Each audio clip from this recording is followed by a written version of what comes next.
আসলে একটা ব্যানারে নাম দিতে হয়, দেখতে হচ্ছে নাম দেওয়া।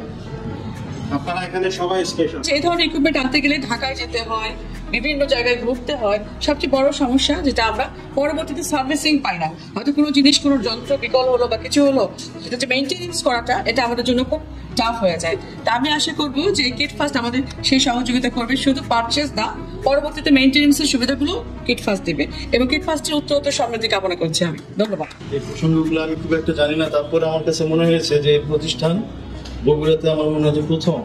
আমি এই ধরনের প্রতিষ্ঠান দেখি না শহরে, এবং সবচেয়ে বড় কথা একেবারে শহরে ঢোকার প্রবেশ মুখে এই প্রতিষ্ঠান গড়ে তোলা হলো। কিট ফার্স্টের গ্র্যান্ড ওপেনিংয়ে এখানে সম্মানিত সভাপতি, বিশেষ অতিথি সহ যারা গণ্যমান্য ব্যক্তিবর্গ এসেছেন, সবাইকে বলছিল কিট ফার্স্ট লেখা আছে। কিট ফার্স্ট এটা ফার্স্টে যাবে, এটা বগুড়াতে অদ্বিতীয়, এই প্রথম কিট ফার্স্ট বগুড়াতে। তো আমরা আশা করি কিট ফার্স্ট এগিয়ে যাবে, সারা দেশে ছড়িয়ে পড়বে।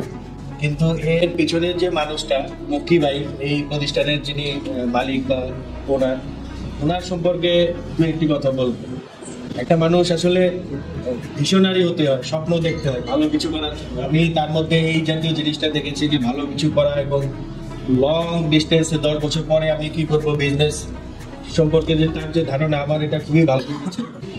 আমাদের প্যারেল ভাই যে উদ্যোগটা নিয়েছেন, বা কিট ফার্স্টের যে প্রতিষ্ঠানটি এখানে আপনারা হতে দেখছেন, তো সেটার প্রতি ইন্সপায়ার্ড হয়ে আসলে আমি রংপুরে এরকম একটা কিছু করার চিন্তা ভাবনা করছি। যুগ উপযোগী একটা সিদ্ধান্ত নেওয়া হয়েছে, যে সিদ্ধান্ত জন্য খুব এসেন্সিয়াল ডাকের মতো। কারণ আমরা বহুতভাবে সাফারা, আমাদের ছোট্ট ছোট্ট, আমার এখানে অনেকগুলো বেকারির মালিকরা বসে আছে, যাদের ছোট ছোট বেকারি, ওভেন, মাটির তন্দুর, আপনার এখন ইলেকট্রিক তন্দুর নিয়ে আসছে, বড় বড় ওভেন নিয়ে আসছে, খামিরের মেশিন নিয়ে আসছে, যেগুলো হয়তো অনেকেই পরিচয় দাম। একটা খামিরের মেশিন হলে যে কত লোকের সাশ্রয় হয়, এটা আমি জানি, এটা ভাই জানে, আরো অনেকেই জানে। ওয়েস্ট এসছে ম্যানেজমেন্ট যারা করতে হবে তারা আগে বিশ্বাস কিট ফার্স্ট আপনাদের এই সমস্যাগুলো সমাধান করতে সক্ষম হবে। আপনাদের সহযোগিতা কামনা করছে। আর একটা জিনিস শুধু ক্লিয়ার করে রাখি, সার্ভিসটা অত জটিল না। এই সার্ভিসটা নেওয়ার জন্য আমাদেরকে ঢাকা যেতে হবে, চিটাগাং যাওয়া লাগবে। তারা তাদের কমিটমেন্ট ঠিক রাখবে কি রাখবে না, এটা নিয়ে মেলা রকম প্রশ্ন তৈরি হতে পারে।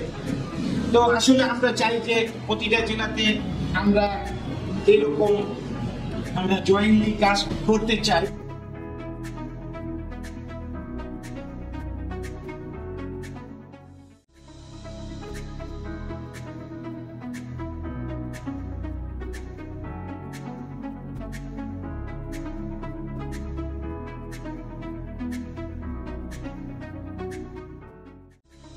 এবং আমার সামনে উপস্থিত সত্যি বগুড়াবাসীর জন্য খুবই গর্বের একটি প্রোগ্রাম। যারা আলোচনা করেছেন প্রত্যেকে তার আলোচনা এটা নিয়ে আসছে। সলিহীন সৎ ব্যবসায়ীরা জান্নাতি হবে নবীদের সাথে, শহীদদের সাথে এবং নেককার ব্যক্তিদের সাথে। আপনারা এখানে সবাই ব্যবসায়ী, সবার জন্য এই সুসংবাদ আপনারা শুনলেন। وإذا مرضت فهو يشفين اللهم اشف مرضانا ومرضى المسلمين اللهم اغفر وارحم وانت خير الراحمين برحمتك يا ارحم الراحمين.